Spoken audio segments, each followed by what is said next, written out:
Sugar तेजी से फैलता हुआ मर्ज है और एशिया में हमारा मुल्क यानी पाकिस्तान शुगर के मर्ज में मुब्तला नंबर के हिसाब से पहले नंबर पर है। आज की इस वीडियो में हम मैदी शुगर के मुतालिक बात करेंगे।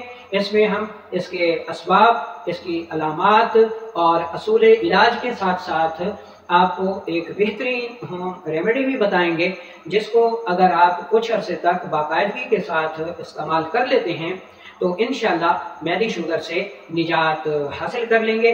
अस्सलामु अलैकुम वरहमतुल्लाहि वबरकातुहू। मेरा नाम हकीम लियाकत अली खिची है और मैं तबीब होने के साथ साथ एक फार्मेसी असिस्टेंट भी हूँ। और आप इस वक्त देख रहे हैं हमारा यूट्यूब चैनल हर्बल वर्ल्ड। और आज हम जिस टॉपिक पर बात करेंगे वो है जनाब शुगर मैदी। तो अपने टॉपिक की तरफ बढ़ने से पहले आपसे गुजारिश है कि अगर आपने हमारा ये चैनल सब्सक्राइब नहीं किया तो जल्दी से इसे सब्सक्राइब कर लें और साथ लगे घंटी के बटन को भी दबा दें, ताकि तिब व सेहत के मौजू पर हर नई आने वाली वीडियो आपको सबसे पहले मिलती रहे। तो दोस्तों चलते हैं और बिना किसी देर के शुरू करते हैं आज की इस इंटरेस्टिंग वीडियो को। तो इस वीडियो में आपने सबसे पहले दो बातें समझना है, ठीक है जी। एक असबाब और एक अलामात, ठीक है जी। इस वीडियो में यानी जो हमारा टॉपिक है वो है मैदी शुगर। तो इसमें जो शुगर का सबब है वो है मैदे की वरम सोजिश यानी उजलात की सोजिश, उजलाती तहरीक। और दूसरा है इस सबब के नतीजे में पैदा होने वाली अलामत, जिसको हम शुगर कहते हैं। तो आपने दो चीज़ों को समझना है, मैदे की वरम और सोजिश और शुगर। इन दो बातों पर हमारा फोकस रहेगा। अगर मैं आपको ये दो बातें समझाने में कामयाब हो गया तो इंशाल्लाह आप मैदी शुगर से निजात हासिल कर लेंगे। एक बात ध्यान में रख लें कि अद्वियात में शुगर का इलाज नहीं है। अद्वियात में अगर शुगर का इलाज होता तो जनाब जदीद रिसर्च के मुताबिक ये जो दवाई है वो सिर्फ और सिर्फ जाके इंसुलिन पर ठहर जाती है। और हम सब जानते हैं ये कि इंसुलिन भी एक धोखा है, ये कोई दवा नहीं है, ठीक है ना जी। तो हम अपने टॉपिक को स्टार्ट करते हैं कि शुगर को लबलबे की खराबी का सबब समझा जाता है और बड़ी हद तक ये बात ठीक भी है।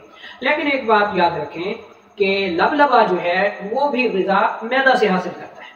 अब मैदा से ग़िज़ा ही खराब आएगी लबलबा को, तो लबलबे का फेल कैसे ठीक रह सकता है? यानी लबलबे को ग़िज़ा ही खराब मिल रही है तो फिर ये कैसे हो सकता है कि लबलबे के अफ़ाल ठीक रहें? ठीक है जी। अच्छा, शुगर हमारी ग़िज़ा के हर ज़रे में मौजूद है। बलगमी ग़िज़ाओं में भी शुगर मौजूद है, प्रोटीन वाली ग़िज़ाओं में भी शुगर मौजूद है और फैट्स वाली ग़िज़ाओं में भी शुगर मौजूद है। हमारी ग़िज़ा हाज़मे के अमल से गुजरने के बाद शुगर में तब्दील हो जाती है और ये शुगर लबलबा से पैदा होने वाला एक हार्मोन जिसको इंसुलिन कहा जाता है।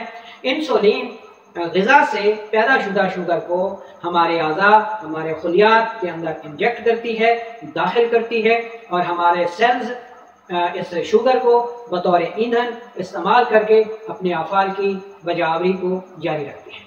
जब लबलबे का फेल बिगड़ जाता है और इंसुलिन पूरी तरह पैदा नहीं होती तो फिर इंसुलिन लबलबा इस शुगर को सेल्स में दाखिल नहीं कर पाता, जिसकी वजह से सेल्स के अंदर शुगर की कमी हो जाती है, खुलियात लाख हो जाते हैं, उनके अफ़ाल बिगड़ जाते हैं।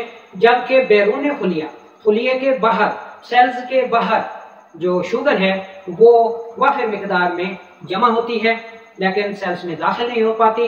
जब वो सेल्स में दाखिल नहीं हो पाती तो हमारा जो जिस्म का दिफाई निज़ाम है वो इस शुगर को फजूल समझते हुए जिस्म से खारिज करना शुरू कर देता है, जिससे हमें दो तरफा नुकसान होता है कि एक तो सेल्स के अंदर कुव्वत पैदा नहीं होती, जिसमें कमज़ोरी पैदा होना शुरू हो जाती है, सेल्स मरना शुरू हो जाते हैं, जिस्म में बेअंतहा कमज़ोरी, काहली, सुस्ती, दुबलापन पैदा होना शुरू हो जाता है। और दूसरी तरफ शुगर सावधारे के पेशाब के रास्ते ही खारिज होगी तो पेशाब ज़्यादा आना शुरू हो जाता है, जिससे रही सही रतूबतें और ताकतें भी तहलील होना शुरू हो जाते हैं। तो इंसानी जिस्म तेज़ी से तबाह होना शुरू हो जाता है। ठीक है जी, उम्मीद है आपको इसकी समझ आ गई होगी। तो अब हम मैदी शुगर के असबाब का जायज़ा लेते हैं।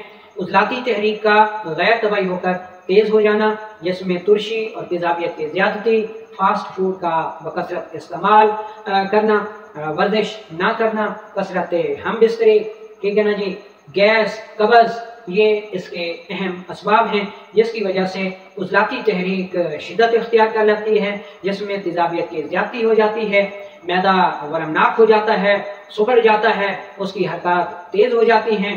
तेज़ाब की ज़्यादती जो है वो मैदे में वरम का सबब बनती है, तो जिस्म में तेज़ाबियत की ज़्यादती होती है।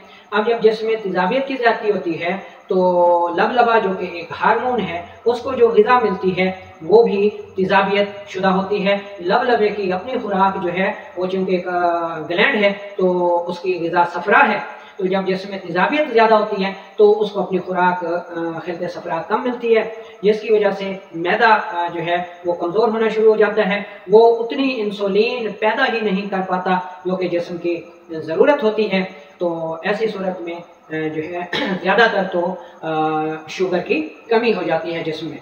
लेकिन जब इंसुलिन पैदा नहीं होती लेकिन शुगर बन रही होती है तो फिर दूसरी तरफ बाज़ हालतों में शुगर बढ़ जाती है, ठीक है। यानी बाद दफ़ा आप ये समझें कि हालत सेहत में जब जिस्म में शुगर की कमी होती है तो उज़लाती तहरीक होती है, लेकिन उज़लाती तहरीक जब खुद गैर तबाही हो जाती है तो फिर इसमें शुगर बढ़ भी जाती है। तो इसकी अलामात को देखें तो सारी अलामात शुगर की होती हैं, यानी मुंह खुश्क रहता है, प्यास ज़्यादा लगती है, ठीक है, और भूख ज़्यादा लगती है, ठीक है। इसके अलावा गैस होती है, कब्ज़ होती है, लेकिन उसके बावजूद कमज़ोरी बहुत ज़्यादा होती है। और एक ख़ास बात कि ऐसे मरीज़ों को पेशाब अमूमन कम आया करता है, ठीक है। तो टेस्ट कराने पर शुगर जो है वो नॉर्मल आ जाएगा, यानी बढ़ी हुई आ जाती है, तो जिसकी वजह से शुगर का फिर इलाज शुरू हो जाता है। लेकिन यहाँ पर अद्वियात जो हैं वो शुगर का, मैदी शुगर का बिल्कुल इलाज नहीं है, ठीक है। अच्छा, ऐसे मरीजों की नब्ज़ मुशर्रब होती है, हरकत में तेज़ होती है, बिल्कुल ऊपर मिलती है, हाथ रखते ही 4 उंगलियों पर मिलती है, दबाने से नहीं दबती बल्कि उंगलियों को ठोकर लगाती है, कारूरा मिकदार में कम होता है, सुर्खी माइल आता है। ऐसे लोगों का पेट बेहंगम तरीके से बढ़ा हुआ होता है, ट्राइग्लिसराइड, कोलेस्ट्रॉल, यूरिक एसिड भी बढ़े हुए होते हैं, जोड़ों में शदीद दर्द भी हुआ करता है। तो ये ऐसे मरीजों की अलामात और तशख़ीसी अलामात भी इसके साथ ही आ गई, नब्ज़ भी आ गया, कारूरा भी आ गया। तो अब आता है असूल इलाज का मरहला कि असूल इलाज क्या होना चाहिए। अब चूंकि इसका सबब मर्ज खिलते सौदा की जाती होती है और खिलते सफरा से तहलील होती है, तो हमें सफरा को बढ़ाने वाली ग़िज़ाएँ और दवाएँ इस्तेमाल करनी चाहिए, तो इससे शुगर मैदी का कामयाब इलाज मुमकिन है। ग़ोती उज़लाती से ग़ोती असाबी अद्वियात इस मकसद के लिए बेहतरीन साबित होती हैं। ग़िज़ाओं में हर किस्म की सौदावी ग़िज़ाएँ, तुर्श तेज़ाबी ग़िज़ाएँ, प्रोटीन वाली ग़िज़ाएँ बंद कर दें और उसकी जगह आप फैट्स वाली यानी सफरावी ग़िज़ाएँ इस्तेमाल कर सकते हैं। ऊँटनी का दूध इस मकसद के लिए बेहद मुफीद साबित होता है।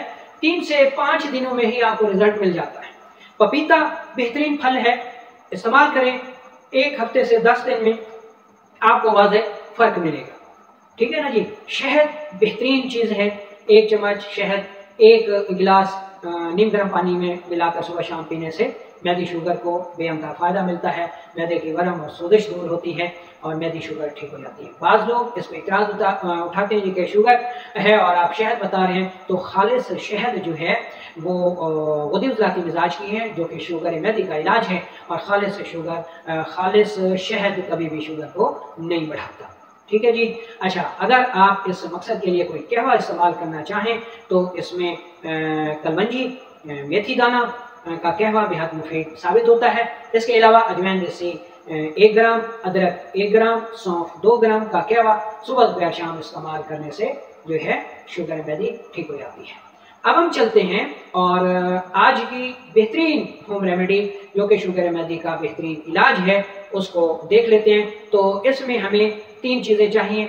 सबसे पहले खुलंजान चाहिए, दूसरे नंबर पर राई चाहिए और तीसरे नंबर पर हमें कलवंजी चाहिए। खुलंजान, राई, कलवंजी बराबर वजन लेकर इंतहाई बारीक पाउडर कर लीजिए और 500 मिलीग्राम से 1 ग्राम तक शहद मिले पानी के साथ सुबह दोपहर शाम इस्तेमाल करें। तो इंशाल्लाह 1 से 2 माह में जैसे जैसे मैदे की वरम और सोजिश कम होती जाएगी, आपकी मैदी शुगर भी ठीक होती जाएगी, यहाँ तक कि 2 से 3 माह में ये बिल्कुल नॉर्मल हो जाएगी। ठीक है जी। बाज़ लोग यहाँ पर ये सवाल करते हैं कि हकीम साहब क्या इससे शुगर हमेशा के लिए नॉर्मल हो जाती है? जी, हमेशा के लिए नॉर्मल हो जाती है, लेकिन एक बात याद रखें कि जैसा कि शुगर एक मर्जी अलामत है, आपको दूसरे अमराज, सर में दर्द हुआ, बुखार हुआ, खांसी हुई, गले की खराश हुई, पेट में दर्द हुआ, आप डॉक्टर साहब के पास गए, हकीम साहब के पास गए, दवाई ली, परहेज किया, अल्लाह ताला ने शिफा दे दी, आप सेहतयाब हो गए। ठीक है जी। 1 माह बाद, 2 माह बाद, 3 माह बाद फिर आपके सर में दर्द हो गया, या फिर आपको बुखार हो गया, फिर आपको खांसी हो गई, आपने फिर दवाई ली तो फिर ठीक हो गए। तो ये नॉर्मल मामला चलते रहते हैं। तो मेरे भाई, शुगर का भी यही मामला है। एक दफा हो गई, कोई पहाड़ नहीं टूट पड़ा, ठीक हो जाएगी। जब ठीक हो जाएगी तो ये कोई पहाड़ नहीं है कि फिर नहीं होगी। भाई मर्जी अलामत है, फिर भी हो सकती है, फिर भी दूर हो जाएगी। तो बात यह है कि अमूमी अमराज बार बार हो जाते हैं और आप बार बार उनकी दवा भी लेते हैं, लेकिन कभी इतराज नहीं उठाते। कभी आप डॉक्टर को या हकीम को ये नहीं कहते कि हकीम साहब मैं आपसे बुखार की दवाई ले रहा हूँ, तो फिर तो मुझे जिंदगी भर बुखार नहीं होगा ना, या फिर तो मुझे कभी सर में दर्द नहीं होगा।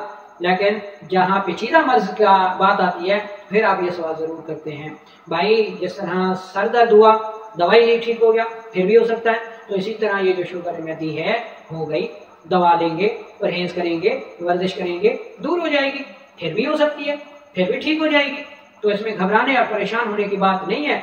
तसल्ली के साथ इन तमाम हिदायत पर अमल करें तो इंशाअल्लाह अल्लाह ताला करम फरमाएगा, और ये मर्ज जो है वो उसको टेंशन लेकर खुद पे सवार करने की ज़रूरत नहीं है, बल्कि तसल्ली के साथ आप ये काम करें, अल्लाह ताला करम